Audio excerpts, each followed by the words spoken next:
फकीर आदमी है, झोला लेके चल पड़ेंगे जी।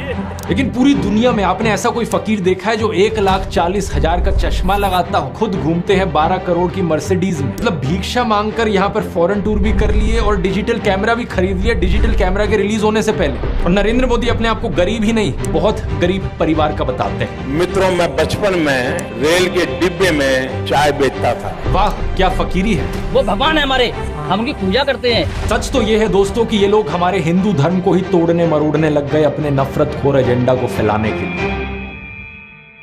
नमस्कार दोस्तों, जर्नलिस्ट अनिल यादव एक बीजेपी वर्कर मंगल वाजपेयी से बात कर रहे थे कानपुर में। मंगल एक लोडर का काम करते हैं, यानी गाड़ियों में सामान चढ़ाने का काम करते हैं। क्या नाम बताए? योगी साहब। मेरा मंगल वाजपेयी है। यहाँ लोडर का काम करवाते हैं। साथ ही साथ ये बीजेपी एमएलए महेश त्रिवेदी के लिए वॉलंटियर भी करते हैं। ये उम्मीद जता रहे थे कि बीजेपी इस बार 400 पार करेगी। चुनाव में किसका माहौल है? बीजेपी जीतेगी 400 के ऊपर। लेकिन जैसे जैसे बात आगे बढ़ती है, मंगल अपनी परेशानियों के बारे में बताते हैं। वो बताते हैं कि उनके पास बिजली नहीं है, सीवर की व्यवस्था नहीं है। हमारे पास बिजली नहीं है घर में, हमारे पास लैट्रिन घर में नहीं है, हमारे पास सीवर व्यवस्था नहीं है। उन्होंने बीजेपी एमएलए महेश त्रिवेदी को कई बार कहा, हमने महेश त्रिवेदी से भी कई बार कहा कि 20 फुट पाइप पड़ना है, तो अगर पड़ जाए तो हमारे घर की सीवर व्यवस्था बन जाए। नहीं बन पाई। उन्हें कुछ भी नहीं मिला और ना ही उन्हें कुछ मिलने की उम्मीद है। त्याग तपस्या की मूर्ति है कि कुछ नहीं मिला, लेकिन उसके बावजूद कोई शिकायत नहीं है और ना कोई उम्मीद है मिलने की।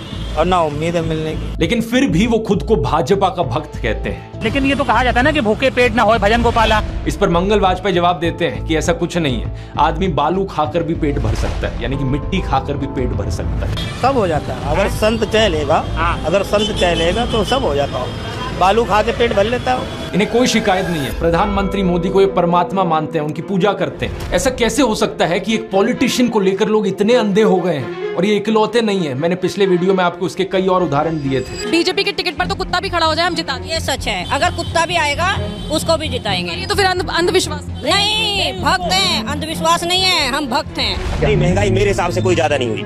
अब मैं 10 साल से बनियान नहीं पहन रहा, देखो आप। वो भगवान है हमारे, हम उनकी पूजा करते हैं। ऐसा हुआ है इमोशनल मैनिपुलेशन और ब्रेन वॉशिंग की वजह से। एक बड़े स्केल पर देश में लोगों का ब्रेन वॉश किया गया है, और जो माफिया यहाँ पर ब्रेन वॉश कर रहा है लोगों का, वो 4 डिपार्टमेंट्स पर काम करता है। पहला डिपार्टमेंट लोगों में गर्व और अहंकार भरता है कि आप महान हो क्योंकि आप हिंदू धर्म में पैदा हुए। दूसरा डिपार्टमेंट आपको एहसास दिलाता है विक्टिमाइजेशन का, कि सदियों से, 1000 सालों से आपके पूर्वज विक्टिम बनकर रहे थे। तीसरा डिपार्टमेंट आपके अंदर डर भरता है कि आपको खतरा है उन लोगों से। और चौथा डिपार्टमेंट यहाँ नरेंद्र मोदी को मसीहा बनाता है कि सिर्फ नरेंद्र मोदी ही आपको बचा सकते हैं। पहले 3 डिपार्टमेंट्स की मैं 3 अलग अलग वीडियोस में ऑलरेडी बात कर चुका हूं। अब वक्त है इस चौथे डिपार्टमेंट को एक्सपोज करने का। नरेंद्र मोदी की कल्ट ऑफ पर्सनैलिटी, कैसे इनके इतने सारे फेलियर्स के बाद भी लोगों को इमोशनली मैनिपुलेट किया जाता है कि लोग इन्हें भगवान मान बैठे। आइए जानते हैं आज के इस वीडियो में।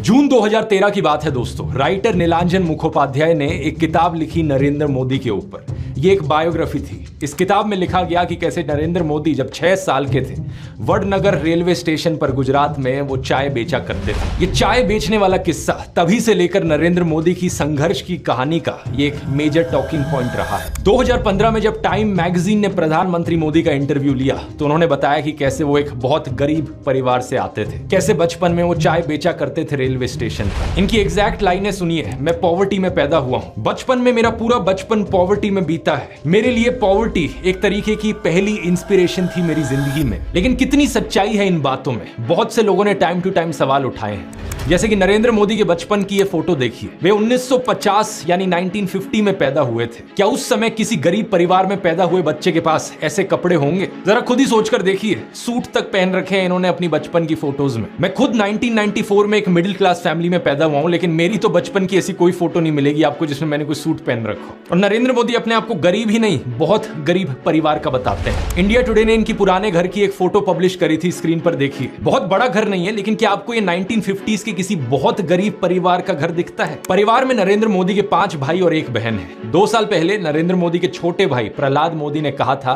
कि उन 5 भाइयों में से जिसका नंबर लगता था वो मदद करने चले जाता था। उनके पिता ने पूरी जिंदगी चाय बेची। उन 5 भाइयों और एक बहन को बड़ा किया, इसलिए नरेंद्र मोदी को चाय बेचने वाले का बेटा कहना चाहिए। ये पत्रकारों की गलती है। सब भाइयों ने चाय बेची है, मेरे पिता ने पूरी जिंदगी चाय बेची, पूरी जिंदगी। इसीलिए कहा जाए तो चाय बेचने वाले का बेटा कहना चाहिए, चाय बेचने वाला नहीं कहना चाहिए। ये पत्रकारों की गलती है। 2014 में कांग्रेस नेता अहमद पटेल ने कहा था कि नरेंद्र मोदी कभी चाय वाला नहीं थे, बल्कि वो एक कैंटीन ठेकेदार थे। अब कांग्रेस की बात पर कितना यकीन किया जाए नहीं किया जाए, लेकिन 2021 में बीजेपी ने भी ये कैंटीन वाली चीज अनइंटेंशनली एक्नॉलेज करी थी। रेलवेज मिनिस्टर अश्विनी वैष्णव ने इंस्ट्रक्ट किया ऑफिशियल्स को कि वो वडनगर रेलवे स्टेशन पर एक कैंटीन को ब्यूटीफाई करें। इंडिया टुडे के आर्टिकल में यह क्लियरली लिखा हुआ है और इसके नीचे एक फोटो भी लगी है इस टी स्टॉल / कैंटीन की, जो नरेंद्र मोदी के पिता चलाया करते थे। हाल ही में लिखे गए CNN के इस आर्टिकल को देखिए। नीलांजन मुखोपाध्याय खुद कहते हैं कि मोदी की जो पॉवर्टी की कहानी है वो ग्रॉसली एग्जैजरेटेड है, यानी कि बहुत बढ़ा चढ़ा कर लोगों को बताई गई है। इतना ही नहीं, एक दूसरे आर्टिकल में नीलांजन बताते हैं कि नरेंद्र मोदी के पिता के पास इतने पैसे थे कि वो मोदी और उनके भाइयों को स्कूल भेज पाए, और स्कूल जाने का मतलब था कि वो कहीं और फुल टाइम काम नहीं कर सकते थे, बस वो स्कूल के बाद अपने पिता का हाथ बटाया करते थे। ये सब सुनकर एक बहुत बड़ा सवाल आपके मन में आएगा कि ऐसी कहानियों को क्यों बढ़ा चढ़ा कर हमें बताया जाता है। नीलांजन कहते हैं ऐसा इसलिए किया जाता है ताकि इंडियन पब्लिक को एक आइडिया बेचा जा सके। मित्रों, मैं बचपन में रेल के डिब्बे में चाय बेचता था और आज आपके सामने खड़ा हूं। कोई भी इंसान अगर समझदारी से सोचे तो वो जानता है कि इस बात से फर्क नहीं पड़ता। एक अच्छा नेता गरीब परिवार से भी आ सकता है और अमीर खानदान से भी आ सकता है, और यही चीज कही जा सकती है एक बुरे नेता या डिक्टेटर के बारे में भी। उदाहरण के तौर पे बात करें, कंबोडिया का जो डिक्टेटर था पोल पॉट, वो एक अमीर खानदान से आता था, लेकिन इटालियन डिक्टेटर बेनिटो मुसोलिनी एक गरीब परिवार में पैदा हुआ था। उसके पिता एक ब्लैक स्मिथ थे और वो बड़े गर्व के साथ इन चीजों को प्राउडली एक्सप्रेस करता था कि कैसे वो जनता के बीच से निकल कर आया है। रशियन डिक्टेटर जोसेफ स्टालिन के पिता एक मोची थे, यानी जूते बनाने वाले, और माँ एक धोबिन थी। और दुनिया का सबसे जाना माना तानाशाह हिटलर भी एक गरीब परिवार में पैदा हुआ था, लेकिन गरीब परिवार में पैदा होने का मतलब ये नहीं कि उसने गरीबों के लिए काम किया था अपने करियर में। उल्टा जानते हो क्या, हिटलर चंदा धंधा का मॉडल चलाता था अपना खुद का। उसके समय में बहुत सी क्रॉनी कैपिटलिस्ट कंपनियों ने करोड़ों का प्रॉफिट कमाया। IG फार्बन, डॉयचे बैंक, BMW, कुछ गाड़ियों की कंपनीज जिनको आज आप जानते हैं और कुछ लोग इन गाड़ियों के पीछे बड़ा भागते हैं, पोर्शे, मर्सिडीज बेंज, फोल्क्सवागन, इन सब कंपनियों ने चंदा डोनेट किया था हिटलर को अपने समय में। 2016 में BMW ने माफी भी मांगी थी इस चीज को लेकर। इस आर्टिकल को देखिए, रिग्रेट एक्सप्रेस किया था कि वो एक समय पर हिटलर को सपोर्ट किया करते थे। इंडिया की बात करें तो हाल ही में हमने देखा इलेक्टोरल बॉन्ड स्कैम। मैंने पूरा वीडियो बनाया इस पर कि कैसे ये एक घोटाला नहीं बल्कि घोटालों का भंडार था। बहुत सी कंपनियों को इससे फायदा हुआ और आम जनता को नुकसान। पिछले 10 सालों में प्रधानमंत्री मोदी के मित्र जैसे कि गौतम अडानी भरपूर तरीके से अमीर बनते रहे और देश के 80 करोड़ गरीब लोगों को 5 किलो मुफ्त अनाज लेने पर मजबूर कर दिया गया। बेरोजगारी और महंगाई ने गरीब लोगों की कमर तोड़कर रख दी है आज के दिन। अब तो ऐसी सिचुएशन आ चुकी है कि नरेंद्र मोदी खुद को गरीब परिवार का बताते हुए जिन राहुल गांधी को एलीट वर्क का प्रोजेक्ट करते थे, युवराज कहते थे, आज वही राहुल गांधी खुल्लम खुल्ला गरीबों को कह रहे हैं कि वो गरीबों के हैं और नरेंद्र मोदी अडानी अंबानी जैसे अमीर सेठों के हैं। अडानी को बिना मजदूरी बिना कुछ लाखों करोड़ रुपए देते हैं तो कहते देखो देखो देखो विकास हो रहा है। हमने मनरेगा किया, मजदूरी के लिए पैसा दे रहे हैं और कहते हैं गरीबों की आदत बिगाड़ रहे हैं। मैं आपका हूं, वो उनके हैं। राहुल गांधी कह रहे हैं कि जितना रुपया नरेंद्र मोदी ने अडानी को दिया है उतना रुपया वो देश के गरीब लोगों को देंगे। और मैं देश को फिर से दोहरा के कह रहा हूँ, जितना पैसा नरेंद्र मोदी जी ने इनको दिया है ना, उतना ही पैसा हम हिंदुस्तान के गरीब लोगों को देने जा रहे हैं। महालक्ष्मी योजना, पहली नौकरी पक्की योजना, इन योजनाओं के माध्यम से करोड़ों लाखपति बनाएंगे। इन्होंने 22 अरबपति बनाए, हम करोड़ों लाखपति बनाए। प्रधानमंत्री मोदी इसका ज्यादा जवाब दे नहीं पाए। उल्टा उन्होंने कोशिश करी थी ये कहने की कि अडानी अंबानी एक्चुअली में कांग्रेस के साथ मिले हुए हैं। जरा ये साझा घोषित करें इस चुनाव में कि अंबानी अडानी से कितना माल उठाया है।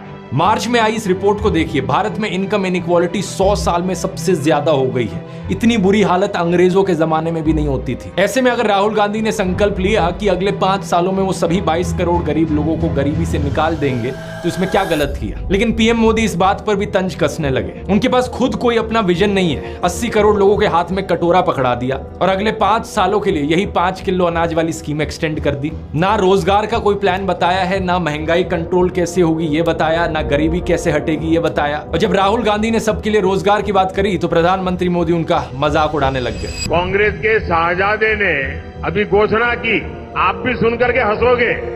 सुनाऊं? जोरों से हंसना पड़ेगा आपको। और आपको ये भी मालूम कि ये टेम्पो में पैसा देते हैं, क्या ये आपका पर्सनल एक्सपीरियंस है क्या? फरवरी 2020 में गुजरात में नमस्ते ट्रंप इवेंट हुआ था तो गरीबों को छुपाने के लिए एक 1600 फुट लंबी दीवार बनाई गई थी। जरा खुद सोचकर देखो, 1995 से लेकर 2020 25 साल से गुजरात में बीजेपी की सरकार थी, जिनमें से 3 बार तो खुद नरेंद्र मोदी ही चीफ मिनिस्टर थे, लेकिन इनसे गरीबी नहीं हटाई गई, उल्टा ये गरीबों को छुपाने लग गए। G20 समिट के समय दिल्ली में भी यही हुआ था। कुछ बस्तियों को हरे पर्दे के पीछे ढक दिया गया था, यानी कि इन गरीब लोगों की मूवमेंट को भी रिस्ट्रिक्ट कर दी। इसी के तहत ये पूरी दुकानें यहाँ से ढक दी गई हैं। जो थोड़ा झुग्गी टाइप घर थे उनको भी ढक दिया गया है यहाँ पर। सोचिए कि ये कितना डीह्यूमनाइजिंग है। कोई आपसे कहे कि तुम अच्छे नहीं लग रहे हो, तुम तो एक दाग धब्बा हो, वो गोरे सेठ आ रहे हैं हमारे देश में घूमने, तुम्हें एक पर्दे के पीछे छुपा दिया जाएगा। कैसा लगेगा आपको ये सुनकर? उन गरीबों की सोचो, उन्हें कैसा लगा होगा। सीधा कहते हैं कि यहाँ से जाओ, उस गरीब को तो भगा सकते हो, उस अमीर को भगा के देखो ना। तो इन सब चीजों के चलते नरेंद्र मोदी की ये जो गरीब परिवार वाली ब्रांडिंग थी, अब ये लगभग खत्म हो चुकी है। लेकिन उनके कल्ट ऑफ पर्सनैलिटी का ये केवल एक हिस्सा है। दूसरा हिस्सा यहाँ पर आता है उनके परिवार को लेकर। व्हाट्सएप पर और गोदी मीडिया के जरिए आपको बार बार बताया जाता है कि नरेंद्र मोदी इतने महान हैं क्योंकि उन्होंने देश के लिए अपने परिवार को छोड़ दिया, अपनी पत्नी को छोड़ दिया। देखो, वैसे ये एक पर्सनल मामला है, किसी पति पत्नी की आपस में ना बने, ये कोई बड़ी चीज नहीं है, बहुत से लोगों के साथ ऐसा होता है। लेकिन यही लोग खुद इस पर्सनल बात को बीच में लाते हैं, इसे अचीवमेंट के तौर पर दिखाने के लिए। देश के लिए पत्नी को छोड़ दिया, कुछ सेंस है इस बात का? पूर्व प्रधानमंत्री लाल बहादुर शास्त्री जी ने तो अपनी पत्नी को नहीं छोड़ा, तो क्या वो देश के लिए काम नहीं कर पाए? महात्मा ज्योतिबा फूले की पत्नी सावित्रीबाई फूले के बारे में तो सब जानते हैं, क्या उन्होंने देश के लिए महान काम नहीं किया? आपने अगर रामलीला देखी है तो उसमें भी देखा होगा कि कैसे सीता जी ने भी भगवान राम का साथ दिया वनवास में, और राम ने उन्हें बचाने के लिए क्या क्या नहीं किया।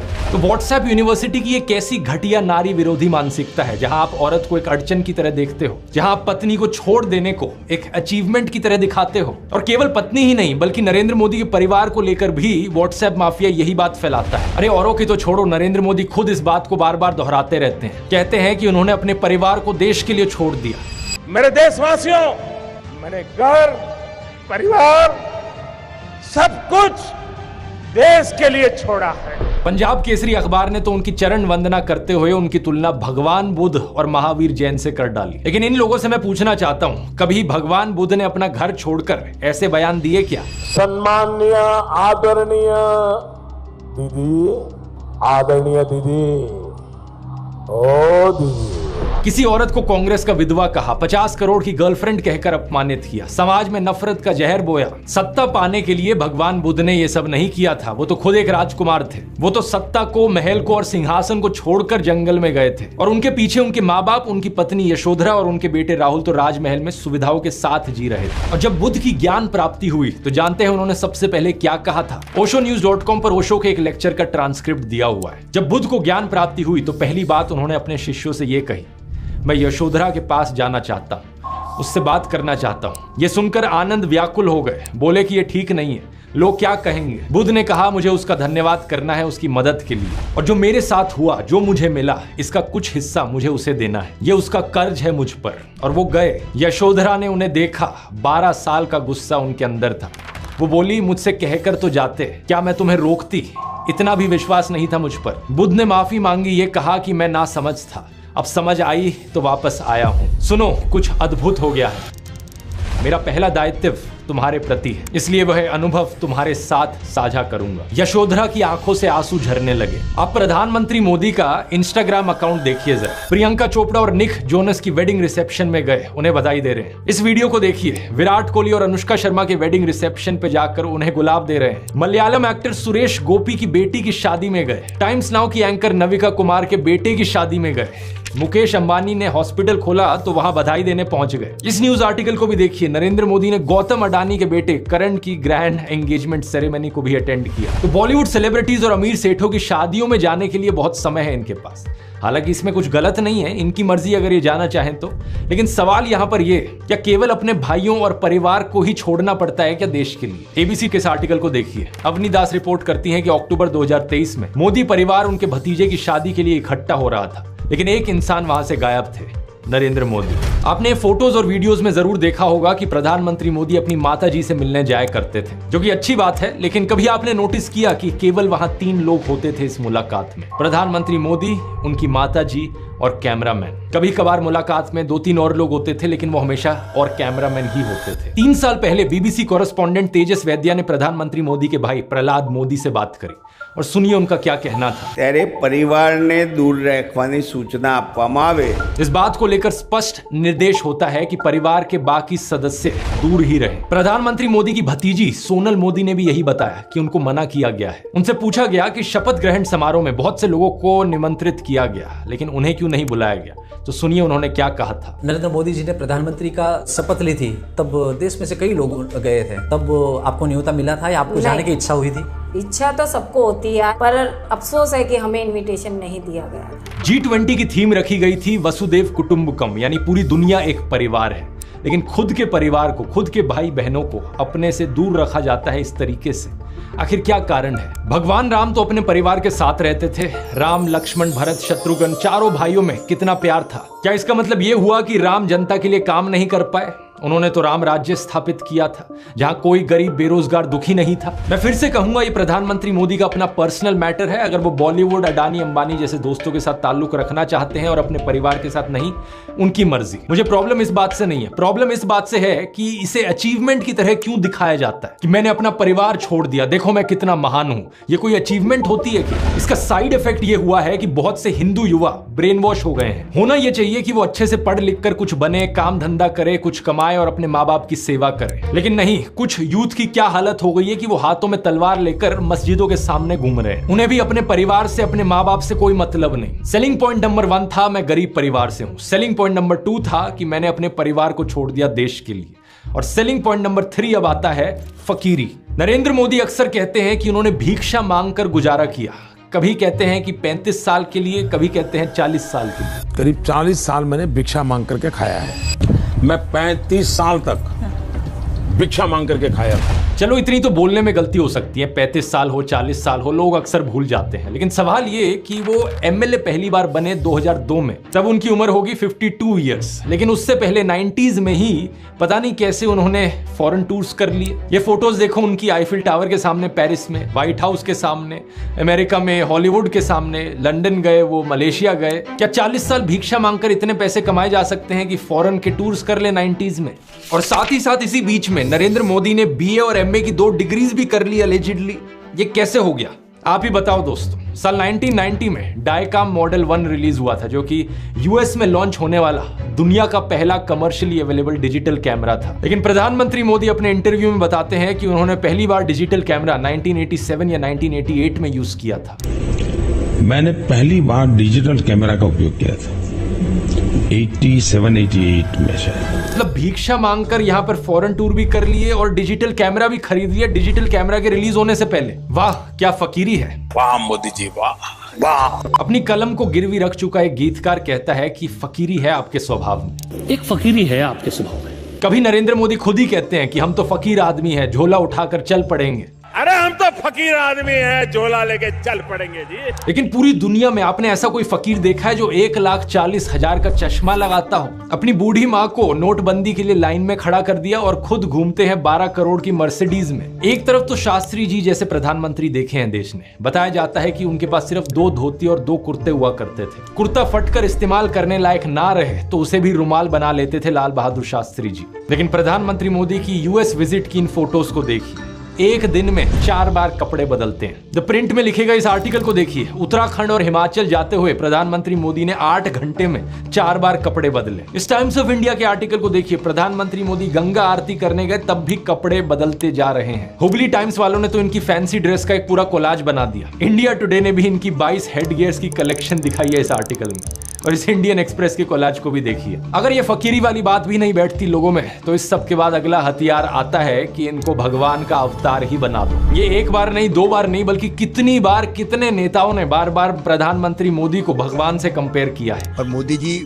भारत के लिए भगवान का वरदान बन के आए हैं। भगवान नहीं, मनुष्य के रूप में नरेंद्र मोदी जी के रूप में अवतार लिया। हमारे माननीय प्रधानमंत्री जो खुद भगवान स्वरूप है, मोदी जी के रूप में श्री रामचंद्र ने जन्म लिया है। मोदी जी है ना, साक्षात भगवान महाकाल जी का अवतार है। मोदी राम और अमित शाह कृष्ण। अरे कुछ लोग तो मंदिर भी बनाने लग गए। पुणे में एक बीजेपी वर्कर ने नरेंद्र मोदी के लिए मंदिर बना दिया, गुजरात में इनका एक मंदिर बना, तमिलनाडु में इनके लिए एक मंदिर बना। क्या मजाक चल रहा है ये इकलौते नेता नहीं है जिन्हें भगवान से कंपेयर किया जाता है। एक समय पर एडोल्फ हिटलर को भी जीसस से कंपेयर किया जाता था। राजनीति में हिटलर की एंट्री की तुलना की जाती थी जीसस के रिजरेक्शन से। लेकिन उस समय यह सवाल उठा कि ये बात जमेगी कैसे। जीसस तो शांति की मूर्त थे, सूली पर भी चढ़ाया गया उन्हें, तब भी उनके दिल में कोई नफरत नहीं थी। बोले कि हे भगवान उन्हें माफ करना। जबकि हिटलर तो नफरत का सौदागर था, तो कैसे जीसस का इस्तेमाल किया जाए नफरत फैलाने के लिए और हिटलर को उससे भी कंपेयर किया जाए। इसके लिए हिटलर और नाजी लोगों ने बाइबल को ही बदल डाला। मजाक नहीं कर रहा, ओल्ड टेस्टामेंट जो थी बाइबल की उसे ही हटा दिया गया उनके समय में। जीसस को इस तरीके से चित्रित किया गया कि वो ऐसा लगे कि वो यहूदियों के खिलाफ लड़ने वाले एक फाइटर हो। सिमिलरली बीजेपी के लोग बार बार नरेंद्र मोदी को भगवान का अवतार करके पुकारते हैं। लेकिन यहां भी दिक्कत वही आ जाती है कि नरेंद्र मोदी तो नफरत फैलाते हैं, लेकिन श्री राम की सूरत में दिखती है विनम्रता,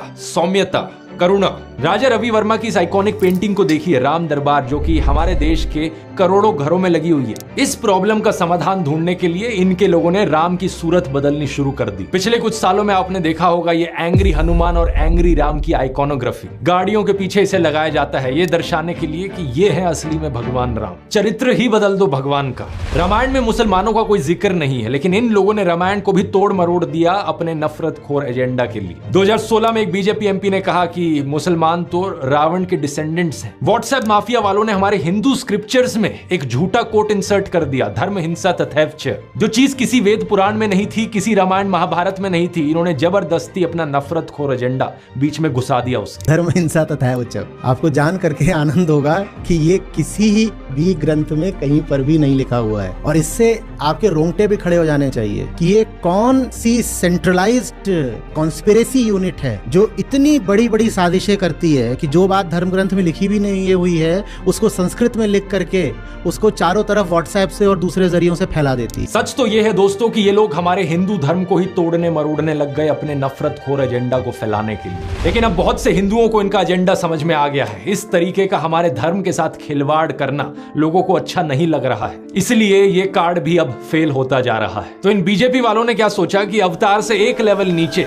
इन्हें सर्वगुण संपन्न शक्तिमान दिखाया जाए। क्या सीन है, वाह क्या सीन है। लेकिन किसी को यहां शक्तिमान बनाने का सबसे आसान तरीका है कि दूसरी साइड वाले की इमेज नीचे गिराओ। इसलिए इनके आईटी सेल ने राहुल गांधी को पप्पू बना दिया। व्हाट्सएप पर इनकी आधी अधूरी क्लिप्स तोड़ मरोड़ के दिखाई जाने लगी कि जैसे राहुल गांधी में तो कोई समझ ही नहीं है, वो तो बिल्कुल बेवकूफ इंसान है। लेकिन सच्चाई यह है कि पिछले 10 साल में पीएम मोदी ने एक भी प्रेस कॉन्फ्रेंस नहीं करी, कोई अनस्क्रिप्टेड इंटरव्यू नहीं किया, जबकि राहुल गांधी ने दिल्ली यूनिवर्सिटी से लेकर हार्वर्ड यूनिवर्सिटी तक लेक्चर दिए हैं। लोगों से ढेर सारी हर साल 2 साल अनस्क्रिप्टेड इंटरैक्शंस की हैं। ये बात सही है कि उनकी कुछ फनी क्लिप्स जरूर हैं जहां उनके मुंह से कुछ उलट पुलट निकल गया। This morning, I got up at night. लेकिन ऐसी क्लिप्स तो नरेंद्र मोदी की भी बहुत है। तीसरा कहा था विमेन डेवलपमेंट की मैंने बात कही थी, मैं कब हो गया ये। नरेंद्र मोदी वही हैं जो नाले से निकलने वाली गैस से चाय बनाने की बात करते हैं। कहते हैं कि पसीने से मुंह पोंछ लेता था तो ग्लो आ जाती थी। कभी ये क्लाइमेट चेंज को डिनाई करते हैं कि गर्मी नहीं बढ़ रही बल्कि हमारी गर्मी सहने की शक्ति कम हो रही है, तो कभी ये बादलों से रेडार का सिग्नल रोकने की बात करते हैं। लेकिन मैंने कहा इतने क्लाउड है, बारिश हो रही है, तो एक बेनिफिट है कि हम राडार से बच सकते हैं। एक तो जानते नहीं है, ऊपर से अहंकार इतना कि अपने अज्ञान का भी एहसास नहीं। एक दफा मोदी दूसरे देश में गए थे, वहां भारत का राष्ट्रीय गान चल रहा था और ये बीच में ही चलने लगे। ऐसी गलती किसी से भी हो सकती है, लेकिन बात मैं यहां पर यह बताना चाह रहा हूं कि प्रधानमंत्री मोदी की भी फनी क्लिप्स बहुत सारी हैं। दूसरों को पप्पू बोलने से पहले अपनी क्लिप्स पर नजर डाल लो। पप्पू को हारने का डर लग रहा है, पप्पू को नहीं बनाएंगे। और अभी तो एक बहुत बेहतरीन मौका मिला है। हमारे फॉर्मर सुप्रीम कोर्ट के जजेस ने राहुल गांधी और नरेंद्र मोदी दोनों को एक 1-on-1 डिबेट के लिए इनवाइट किया है। राहुल गांधी तो इस इनविटेशन को ऑलरेडी एक्सेप्ट कर चुके हैं, लेकिन नरेंद्र मोदी अभी भी चुप है। अगर ऐसा होता है तो जनता के लिए भी एक बड़ा सीधा मौका होगा देखने का कि नरेंद्र मोदी और राहुल गांधी में से कौन ज्यादा समझदार है, कौन ज्यादा इंटेलिजेंट है और कौन ज्यादा केपेबल लीडर है देश के लिए। लेकिन नरेंद्र मोदी अगर इस डिबेट से भागते हैं और जवाब ही नहीं देते तो समझ जाना कौन यहां पर बेहतर है। इस कल्ट ऑफ पर्सनैलिटी में प्रधानमंत्री मोदी का सबसे बड़ा कार्ड है सब जगह फोटो चिपकाओ। बचपन में मैं सोचता था कि ये कोका कोला जैसी ड्रिंक्स की एड्स क्यों आती हैं टीवी पर, हर कोई तो जानता है कि कोका कोला क्या है। बाद में मुझे समझ आया कि out of site is out of mind, यानी नजर से बाहर तो दिमाग से बाहर। और इसकी उल्टी एक टैक्टिक है, जितना नजर में रहोगे उतना लोगों के दिमाग में घुसोगे। अखबार पर नरेंद्र मोदी, रेडियो पर नरेंद्र मोदी, टीवी चैनलों पर नरेंद्र मोदी, फेसबुक पर नरेंद्र मोदी, पेट्रोल पंप की होर्डिंग्स पर नरेंद्र मोदी, सड़क पर पोस्टर छपे हैं, गूगल एड्स पे करोड़ों खर्च करके अपना चेहरा दिखा रखा है, हर एक सरकारी स्कीम के इश्तिहार पे। अरे ये सब तो छोड़ो, कोविड वैक्सीन के सर्टिफिकेट पे भी नरेंद्र मोदी। सेल्फी पॉइंट्स तक बना डाले इन्होंने जगह जगह। 2022 की इस रिपोर्ट को देखिए। आईएनबी मिनिस्ट्री ने बताया कि सरकार ने 8 सालों में 6400 करोड़ से ज्यादा रुपए खर्च किया एडवर्टाइजमेंट्स पर। हर रोज का 71 लाख रुपए तो अखबारों में ऐड देने में लगा दिया। और ये सब तो सरकारी पैसे से चलने वाली एड्स थी। इसके अलावा जो पार्टी फंड से चलने वाली एड है वो अलग, और गोदी मीडिया के एंकर जो दिन रात चाटुकारिता करते हैं वो अलग। हर जगह नरेंद्र मोदी। एक गायक थे जिम मॉरिसन, उन्होंने कहा था कि जो मीडिया को कंट्रोल करता है वो दिमाग को कंट्रोल करता है। लेकिन एक और सिंगर थे बॉब मार्ले, उन्होंने कहा था कि हर वक्त हर किसी को बेवकूफ नहीं बनाया जा सकता। और अब यही हो रहा है कि हर तरफ मोदी का चेहरा देखकर लोग उकता गए हैं। और ये जो वॉर रुकवाने वाली कहानियां हैं, इन पर पूछा जा रहा है कि इतनी ही वॉर रुकवाने वाले हो तो मणिपुर की हिंसा क्यों नहीं रुकवा देते। इलेक्ट्रॉन बॉन्ड का पैसा है, कहीं तो यूज होगा। किसी एक्टर को उठा के बेटी बना देंगे, पापा ने वॉर रुकवा दी, पापा मणिपुर के दंगे क्यों नहीं रुकवाते। लोग पूछ रहे हैं कि भारत में सब चंगा सी है तो 2022 में सब रिकॉर्ड तोड़ते हुए 2.25 लाख लोगों ने भारतीय नागरिकता क्यों छोड़ दी। इस मोदी मैजिक के खत्म होने का सबसे बड़ा सबूत यही है कि बीजेपी को दूसरी पार्टियों के उन नेताओं को अपनी पार्टी में लाना पड़ रहा है जिन पर भ्रष्टाचार के एक से बढ़कर एक आरोप लगे। अगर मोदी मैजिक अब सही में बचा होता तो मोदी के नाम से ही चुनाव जीता जा सकता था। इन बाहर के नेताओं को लाने की जरूरत नहीं थी अपनी पार्टी में। ये झूठ, डर और नफरत फैलाने की जरूरत नहीं थी। इस वीडियो में तो मैंने आपको नरेंद्र मोदी का वो चेहरा दिखाया है जो व्हाट्सएप माफिया आपको दिखाता रहता है। अगले वीडियो में मैं आपको दिखाऊंगा उनका असली चेहरा, उनके माइंड में क्या क्या चलता रहता है।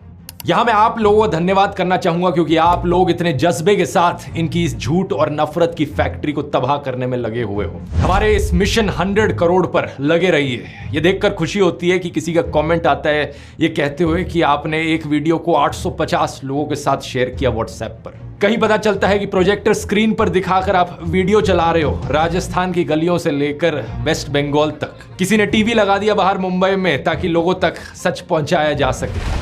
इसी तरीके से लगे रहो। हमें देश के लोकतंत्र को बचाना है, देश के संविधान को बचाना है। वोट करने जरूर जाना और अपने आसपास के 10 लोगों को कन्विंस करना वोट करने के लिए। वोट करना इस नफरत और झूठ के खिलाफ। मुझे यकीन है कि हम इकट्ठे मिलकर देश को बचा लेंगे। अगर आपने इस ब्रेन वॉशिंग माफिया के चारों डिपार्टमेंट्स के बारे में पहली बार सुना है तो इस वीडियो को जरूर देखिए। यहां पर मैंने शुरुआत से समझाया था पहले डिपार्टमेंट के बारे में, क्लिक करके देख सकते हैं। इनकलाब जिंदाबाद। जय हिंद।